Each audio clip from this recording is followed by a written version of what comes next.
Alors bonjour tout le monde, bienvenue sur MAG. On est avec Christophe Gans au Festival du film fantastique de Strasbourg. Ça va Christophe? Oui, très bien. Heureux d'être ici? Oui, absolument. Oui, oui, le public est sympathique et l'accueil est chaleureux. Oui, toujours à Strasbourg. Ouais. Alors déjà pour commencer, qu'est-ce que ça fait d'être invité d'honneur? Je regardais à nouveau ton parcours. Dans les années 80, tu commençais par Silver Slim, un court-métrage qui était d'ailleurs présenté à un festival du film fantastique à De Paris. où il avait été remarqué. Qu'est-ce que ça fait finalement, si on regarde maintenant, il y a des années qui se sont passées, de finir invité d'honneur derrière Friedkin, Romero et tant d'autres? Bah écoute, ça me fait plaisir, c'est assez émouvant aussi. Et comme je disais lors de la présentation, lors de la soirée d'ouverture, je considère que le prix qu'on me donne ici, il est autant pour les films que j'ai faits que pour mon travail de critique, de journaliste et quelque part de défricheur d'un certain type de cinéma. Donc je reçois ça avec beaucoup d'humilité et beaucoup de sympathie parce que bon, ça a été le travail de ma vie de mettre à la portée des gens des cinématographies très lointaines, parfois secrètes, et de leur permettre de les apprécier comme moi je les aimais, voilà, et sur lequel et auquel j'avais pu parvenir simplement de par ma position de journaliste. Donc ça a été vraiment, oui, ça a été mon travail principal. Ouais. Alors c'est vrai que tu évoques ton parcours de journaliste aussi, tu avais lancé la revue HK Magazine Oui. dans les années 90. Tu as toujours mis en avant effectivement le cinéma asiatique, d'où vient en fait cet amour aussi de l'Asie? Bah, c'est l'amour de ma génération pour quelqu'un qui s'appelait Bruce Lee. C'est-à-dire que ça a été l'idole de mon enfance. Ça reste la personne que j'admire le plus sur un écran de cinéma. Voilà, donc je suis resté fidèle à ce type qui est passé comme un météore dans le paysage, qui a fait peu de films, mais qui a laissé une empreinte absolument incroyable. Voilà, donc moi quand Bruce Lee est apparu, j'avais 12 ans. Ma chambre était couverte de posters de Bruce Lee. Et il a en quelque sorte façonné aussi ce que je suis, c'est-à-dire d'une part ma curiosité vis-à-vis du cinéma d'Asie, du Sud-Est, mais également aussi le fait que j'ai toujours aimé les héros qui ne sont pas nécessairement de mon ethnie. Je crois que ça se voit dans Crying Freeman, ça se voit dans Le Pacte des loups. Le Pacte des loups parle ouvertement de ça, parce que c'est l'histoire d'amitié entre un Français, joué par Samuel Le Bihan, et un Indien qu'il a ramené avec lui des colonies, joué par Marc Dacascos. Et c'est vrai que cette amitié, c'est en fait quelque part la visualisation en fait du rapport que j'ai avec ce cinéma lointain que j'ai toujours défendu, qui est le cinéma hongkongais, japonais, absolument. Alors aussi, je me demandais, dans les années 80, quand tu as commencé à faire du cinéma, le cinéma fantastique, c'était un peu quelque chose de geek, hein. C'était un petit peu comme les jeux vidéo, c'était pas encore considéré comme maintenant. Non, non. Et quel regard tu portes en fait sur le cinéma fantastique aujourd'hui, maintenant qu'il est beaucoup plus accepté, alors d'ailleurs un petit peu comme les jeux vidéo. Ouais. Quel regard tu portes sur finalement Ben, toujours pareil, le même regard, c'est-à-dire un regard curieux, un regard. J'essaye toujours de voir les films dont les gens parlent, qui touchent les gens, etc. C'est-à-dire que mon travail, c'est de constamment me réactualiser par rapport à ça. C'est-à-dire que je suis féru de pop culture. Je suis en plus réalisateur, donc quelque part à travers mon travail, je m'adresse précisément aux gens qui sont amateurs de pop culture. Donc je suis constamment obligé de me tenir au courant, que ce soit en matière de films, que ce soit en matière de genre, comme le cinéma fantastique, que ce soit en matière de bande dessinée, en matière de jeux vidéo, etc. Pour moi, c'est constant. C'est-à-dire ma vie, quand je ne tourne pas, elle est entièrement consacrée à la consommation et à la réflexion sur tout ce qui se passe. Tout ce qui se passe et qui plaît aux gamins d'aujourd'hui. Et pour moi, d'ailleurs, c'est quelque chose qui est naturel parce que je comprends. Ce qui me fascine, c'est qu'en fait, les choses que j'aimais moi quand j'avais leur âge, j'en vois la persistance à l'intérieur de ce qu'ils aiment aujourd'hui. C'est-à-dire, il y a très peu d'effets de rupture. C'est pas une mode, oui. C'est pas une mode, c'est-à-dire que oui, les codes changent, le visuel change, mais finalement, au bout du bout, ça raconte toujours un peu la même chose. Quand je dis que ça raconte la même chose, ça raconte pas la même histoire, ça exprime la même chose de ce que nous sommes profondément, d'une manière à la fois collective et atavique. Et je crois que c'est ça, ce qui me fascine dans la pop culture et ce qui m'a toujours plu. Et ce qui m'a permis sans doute de faire ces étranges hybridations entre, par exemple, le film de KPDP européen et le film de sabre chinois, comme je l'ai fait dans Le Pacte des loups, par exemple. C'est vrai qu'au niveau du cinéma, il y a des nouvelles thématiques qui sont toujours un petit peu d'époque, qui se croisent. Oui. Comme ces dernières années, bon, voilà, on a eu Titane qui avait été aussi primé. Cette année, il y a eu Ego aussi, que tu as peut-être eu l'occasion de voir. The Innocent. Enfin, on croise les genres en fait, constamment dans le cinéma fantastique, ce qui traduit un petit peu d'ailleurs notre époque. Oui, alors je dirais aussi, on croise les genres, mais on croise aussi les différents états industriels. C'est-à-dire que je trouve que le cinéma fantastique aujourd'hui, tu citais Titane, mais c'était ce que j'appelle le fantastique fémis. C'est-à-dire que c'est en fait une hybridation entre le cinéma d'auteur et le cinéma fantastique. Un peu comme l'équivalent serait les productions A24 aux États-Unis, avec par exemple des films très importants comme Midsommar, comme The Witch ou comme It Follows. C'est-à-dire que voilà, qui sont vraiment des films très importants. Et effectivement, le cinéma fantastique a une façon d'infiltrer différentes formes industrielles du cinéma. Au départ, le cinéma fantastique était essentiellement de la série B. Et puis c'est devenu des blockbusters. Et maintenant, c'est en train aussi de devenir des films indépendants. Complètement, là, c'est thématique. Ce qu'on appelle l'art-essai américain, le film indé. Donc, ce qui est intéressant, c'est qu'il y a une infiltration, en fait, du cinéma fantastique à tous les niveaux industriels. C'est une tendance très forte. Mais qui est intéressante dans la mesure où elle permet au cinéma fantastique de se diversifier. Il y a, par exemple, très nettement les films inspirés de James Wan, par exemple, et puis il y a les films inspirés très ouvertement de A24, de la politique intérieure de A24.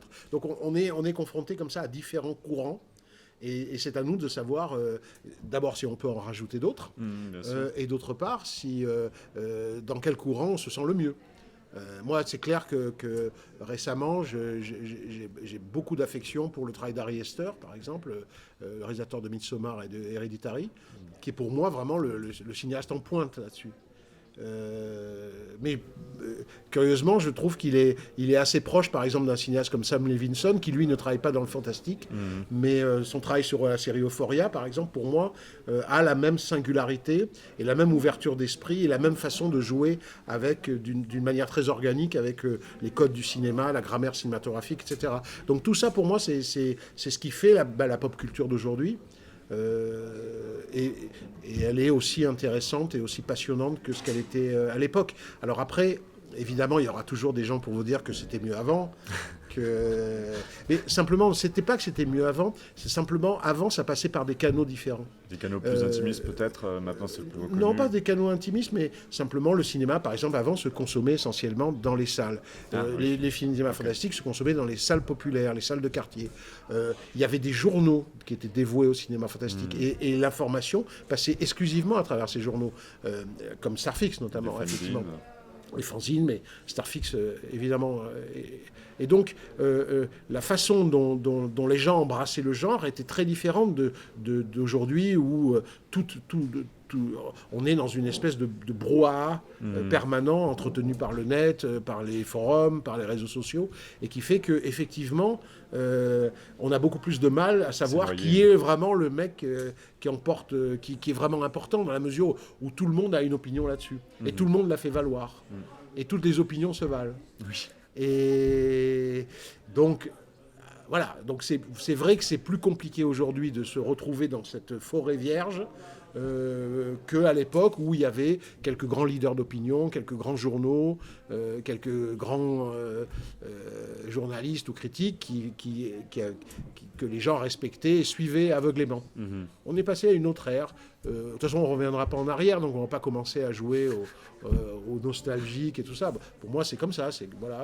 Et moi, je circule à l'intérieur du paysage d'aujourd'hui.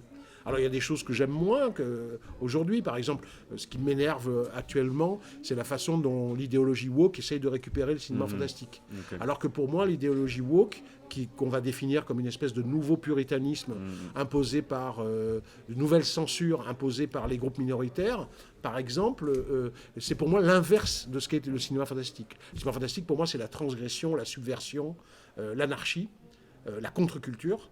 Et donc, si tu veux, le nouveau puritanisme de gauche, et je le dis d'autant plus...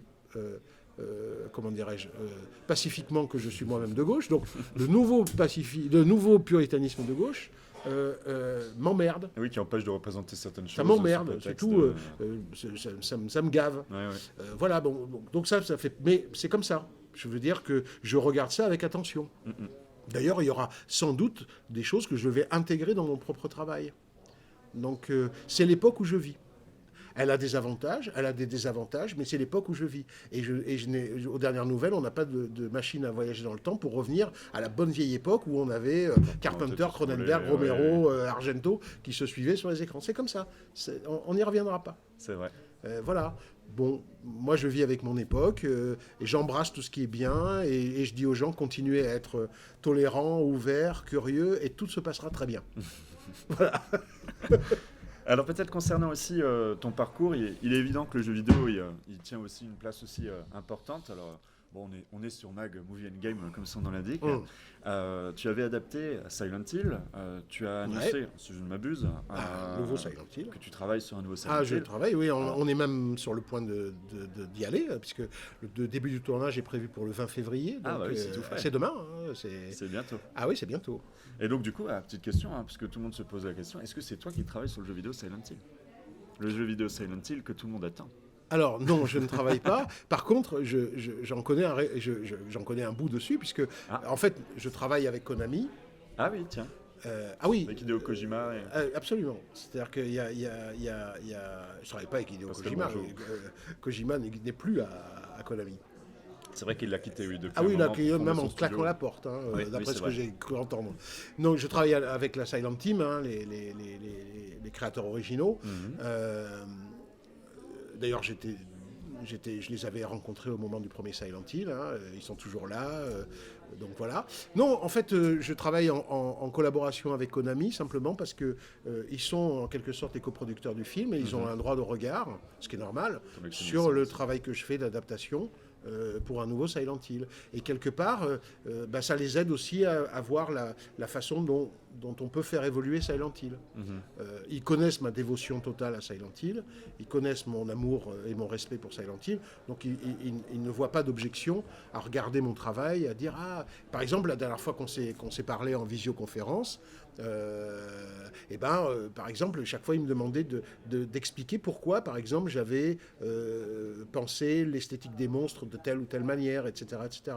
Et chaque fois, j'avais effectivement une réponse à ça, puisque les monstres de Silent Hill sont des produits de la psyché, sont des créatures qui sont symboliques, métaphoriques.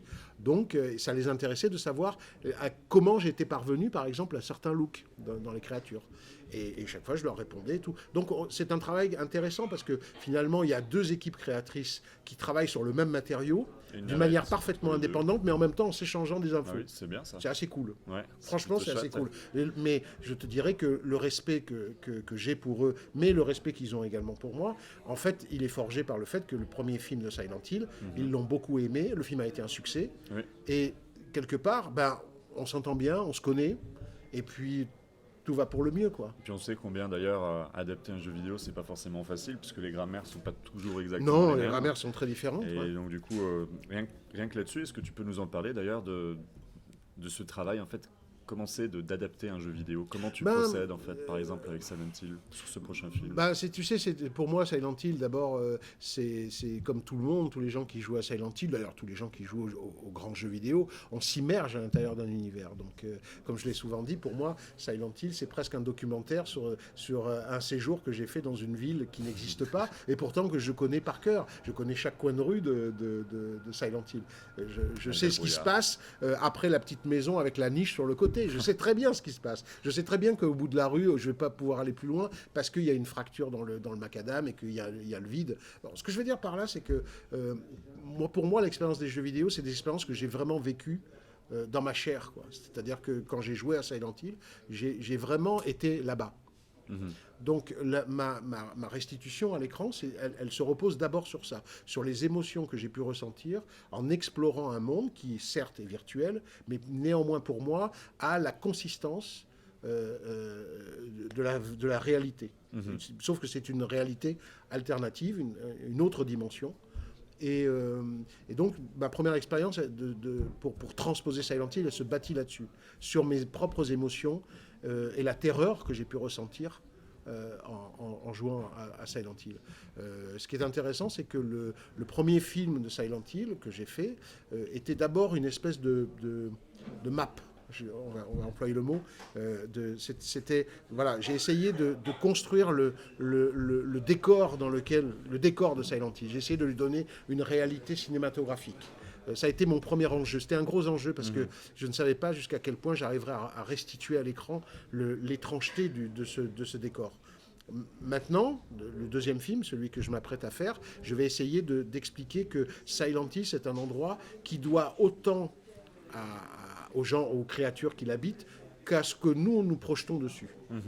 Donc je vais rentrer dans quelque chose qui est sans doute beaucoup plus psychologique, voire même beaucoup plus psychanalytique, pour essayer de faire comprendre aux gens que Silent Hill, c'est pas seulement cette espèce de labyrinthe étrange qui change de forme, etc. C'est aussi la projection d'esprits torturés, tourmentés, et parfois même de sentiments extrêmement paradoxaux qui peuvent être entre l'amour fou et la violence. Je crois que c'est ça qui moi, m'intéresse maintenant, c'est de passer à un stade supérieur avec le deuxième film. Parce que les gens ont beaucoup aimé mon premier film. Je sais que les gamers ont vraiment aimé ce film, mais je tiens à dire une chose, c'est que c'était pour moi un premier pas dans la bonne direction. Et ils m'ont dit que c'était la bonne direction. Les fans m'ont dit que c'était la bonne direction. Maintenant, je vais essayer de faire un pas supplémentaire pour rentrer encore plus dans ce qui est la vérité intime de Silent Hill. D'accord, et écoute, merci en tout cas pour tout ça. En plus, tu nous as même donné des informations sur le prochain jeu Silent Hill. C'est qui le développe d'ailleurs? Le jeu, c'est chez Konami, mais c'est... Ah, c'est chez Konami. Ils l'ont pas annoncé encore. Il y a plusieurs jeux. Parce qu'il y a Bloober Team qui préparait peut-être Silent Hill 2, et puis on ne sait pas trop qui le développe en fait exactement. Ouais, il y a plusieurs équipes. Voilà, il y a toute une ligne de jeu en fait. Ouais. Ils vont revigorer la franchise. Je pense qu'ils ont été très impressionnés par le succès des reboots de Resident Evil 2 et 3, qui sont effectivement des jeux absolument extraordinaires, on va dire là. Je me souviens de Resident Evil depuis mes 7 ans, c'était mes premiers jeux. Je suis fan aussi, absolu.